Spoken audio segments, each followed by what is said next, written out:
बताते चलें कि पीएम मोदी ने आज स्वदेशी बीएसएनएल 4G नेटवर्क का शुभारंभ किया और इस मौके पर सीएम भजनलाल ने कांग्रेस को आड़े हाथों लिया। उन्होंने कहा कि कांग्रेस घोटालों ने देश को टेलीकॉम सेक्टर में पीछे धकेला।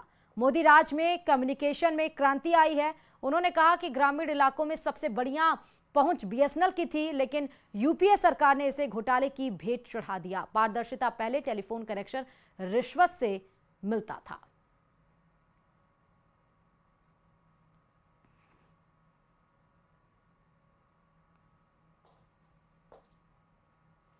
अंदर दूरसंचार विभाग में कितना बड़ा घोटाला हुआ वो भी आप सब जानते हैं। ये जो हमारा दूरसंचार इतना दुनिया में सबसे आगे मान सकते थे हम, लेकिन उसमें कांग्रेस की सरकार ने घोटाला करके इसको बिल्कुल पीछे ढकेल दिया।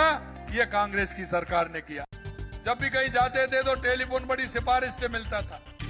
हमें ध्यान है, हम सांसदों का पत्र लेते थे, उसके बाद टेलीफोन का कनेक्शन हमें मिलता था। लेकिन देश के यशस्वी प्रधानमंत्री नरेंद्र मोदी जी के नेतृत्व में आप देखते हैं कि एक दिन में आप अप्लाई करिए और उसी दिन आपको 2 घंटे में उसका टेलीफोन का कनेक्शन आपको मिल जाएगा। और चलिए अब बुलेटिन में बात करेंगे छात्रों की सुरक्षा पर कोहराम की। दरअसल स्टूडेंट की सुरक्षा, सम्मान और छात्रों के अधिकारों की रक्षा को लेकर यूथ कांग्रेस ने गवर्नमेंट इंजीनियरिंग कॉलेज में जोरदार विरोध प्रदर्शन किया और इस दौरान यूथ कांग्रेस कार्यकर्ता पुलिस से भी उलझते दिखाई दिए। देखिए इसी पर यह रिपोर्ट।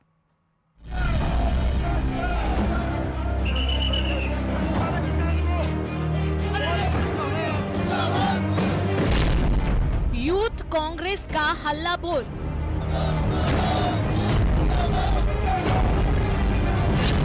पुलिस से धक्का मुक्की, नारेबाजी, जमकर बवाल।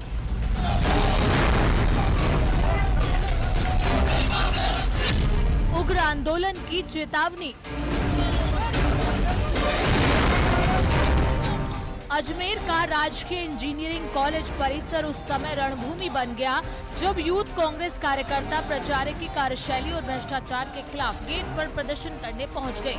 देखते ही देखते विरोध बढ़ने लगा। इस दौरान पुलिस और कार्यकर्ताओं के बीच धक्का मुक्की भी हुई, लेकिन आक्रोशित कार्यकर्ता गेट पार कर परिसर तक पहुँच गए और टायर जलाकर पुतला फूंकने लगे और कॉलेज प्रबंधन पर सुरक्षा की अनदेखी के गंभीर आरोप लगाए।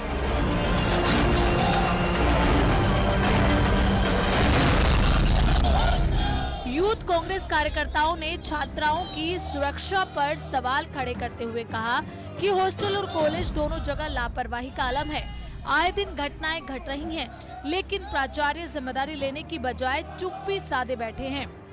2 करोड़ की लागत से हमारे माननीय पूर्व मुख्यमंत्री अशोक गहलोत जी द्वारा यहाँ पर पैसा दिया गया था और वो SC/ST बच्चों के लिए वो जो कॉलेज है, वो हॉस्टल है, उसको बनाया गया था। परंतु जो अजमेर के अंदर जो तकनीकी शिक्षा महाविद्यालय, उसके प्रिंसिपल के द्वारा जो भ्रष्टाचार किया जा रहा है और जो हॉस्टल के अंदर जो वार्डन है, वो वार्डन 2 साल के लिए वार्डन को नियुक्त किया जाता है और 5-5 साल तक एक ही वार्डन रह रही है।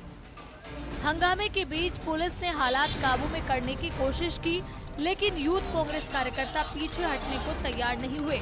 परिसर में घुसकर विरोध जताया और ऐलान किया कि अगर प्रचारक के खिलाफ सख्त कार्रवाई नहीं हुई तो आने वाले दिनों में और उग्र आंदोलन होगा। यहाँ तक कि कॉलेज बंद कराने की भी चेतावनी दी गई। किसी छात्र के साथ में भी कोई जो उत्पीड़न हुआ, उसको भी प्रिंसिपल ने जो दबा लिया गया। तो आज युवा कांग्रेस ने राजकीय तकनीकी महाविद्यालय के अंदर जो प्रिंसिपल द्वारा जो भ्रष्टाचार किया जा रहा है, जो लापरवाही की जा रही है, जो छात्राओं की जो सुरक्षा को लेके जो लापरवाही है, उसके विरोध में आज यहाँ पे विरोध प्रदर्शन किया, टायर जलाया और हमने गो बैक रेखा मेहरा के नारों के साथ में और रेखा मेहरा इस्तीफा के साथ में आज यहाँ पे धरना प्रदर्शन किया। अजमेर में इंजीनियरिंग कॉलेज का माहौल गर्म है। गेट पर गूंजते नारे प्रशासन तक साफ संदेश दे रहे हैं। छात्राओं की सुरक्षा और भ्रष्टाचार पर सवालों की गूंज अब सड़क से सदन तक पहुंचने वाली है।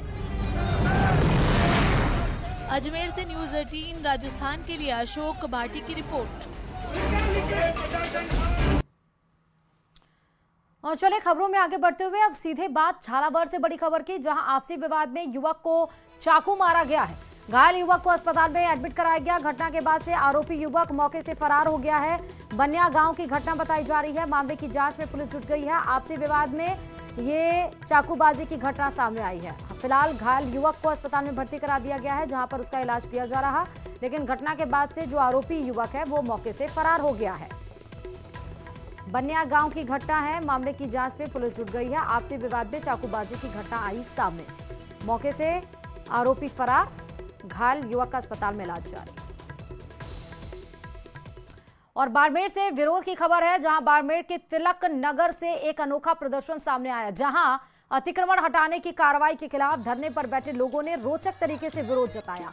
प्रदर्शनकारियों ने कलेक्ट्रेट परिसर में नाच गाकर अपनी मांगों पर गौर करवाया और इन सबका आरोप है कि ग्राम पंचायत की ओर से केवल गरीब परिवारों को ही नोटिस दिए गए हैं, जिससे उनके सामने बेघर होने का संकट खड़ा हो गया और इसी को लेकर लोग आक्रोशित हैं। पुतला दहन किया था, तो जब किसी का दहन होता है तो उसके अंतिम संस्कार के दौरान एक डांगड़ी रात का आयोजन किया जाता है आत्मा की शांति के लिए।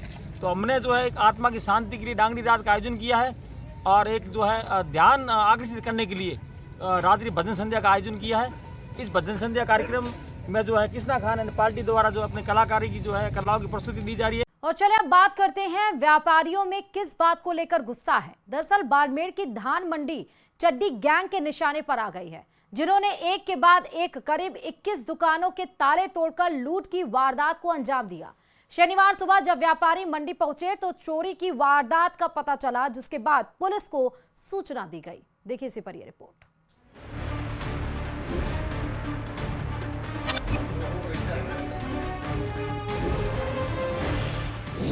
बाड़मेर में चड्डी गैंग का खौफ, 21 दुकानों पर एक साथ किया हाथ साफ।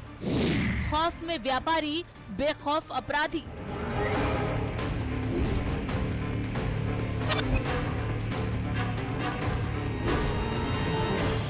शुक्रवार रात जब बाड़मेर शहर गहरी नींद में सोया था, उस दौरान धान मंडी में चड्डी गैंग अपने मंसूबों को अंजाम दे रहा था।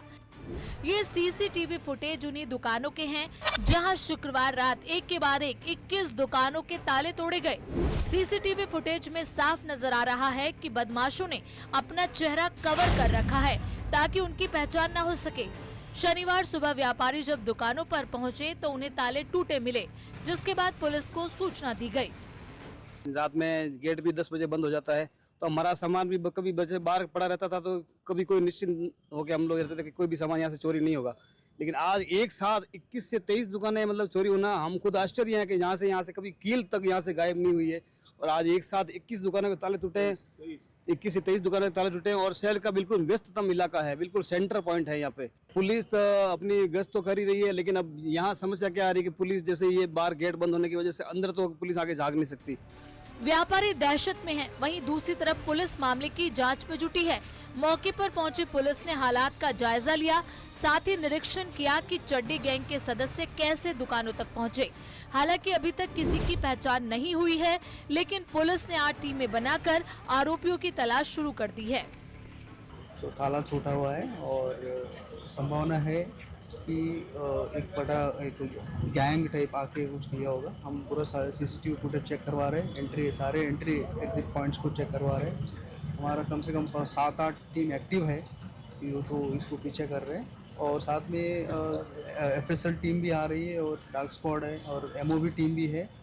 और अपना जो रेलवे स्टेशन वगैरह है, तो वहाँ पे भी रेलवे के स्टाफ से भी हम कोऑर्डिनेट कर रहे हैं। तो हम जितना जल्दी हो पाएगा उतना जल्दी हम ये इसको खोल देंगे। पुलिस जल्द ही आरोपियों को गिरफ्तार करने की बात कर रही है। हालांकि व्यापारी धान मंडी के चारों तरफ लगाई गई बाउंड्री वॉल पर सवाल खड़े कर रहे हैं। आरोप है कि इसी के चलते चोर के अंदर दाखिल होने के बाद बाहर से कुछ नजर नहीं आता और वो इत्मीनान से दुकानों पर हाथ साफ कर जाते हैं। बाड़मेर से न्यूज़ 18 राजस्थान के लिए प्रेमदान देथा की रिपोर्ट।